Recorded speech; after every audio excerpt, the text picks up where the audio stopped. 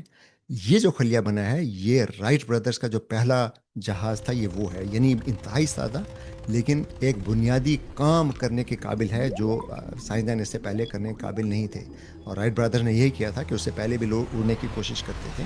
تو right brothers کا جہاز جو ہے وہ چند سیکنڈ کے لیے، 1 منٹ 1.5 منٹ کے لیے اڑا تھا، لیکن ایک نظام انہیں سمجھ میں آ گیا کہ اڑان کے لیے کیا کیا چیزیں ضرورت ہیں۔ اور آج دیکھ لیجئے 100 سال میں ہم کس قدر ایڈوانسڈ ایئرپلین بنا چکے ہیں۔ اب یہ جو بوئنگ کے جو بڑے جہاز ہیں یا ایئر بس کے جو بڑے جہاز ہیں A380 ٹائپ کے، ان میں 700 800 مسافر ایک وقت میں سفر کر سکتے ہیں، ڈبل ڈیکر ہے، بہت بڑے جہاز ہیں، رائٹ۔ تو یہ ترقی اسی لیے ممکن ہوئی کہ رائٹ بردر نے پہلا جہاز بنایا۔ اسی طرح یہ خلیہ جو ہے یہ پہلا قدم ہو سکتا ہے ترقی کی راہ پر،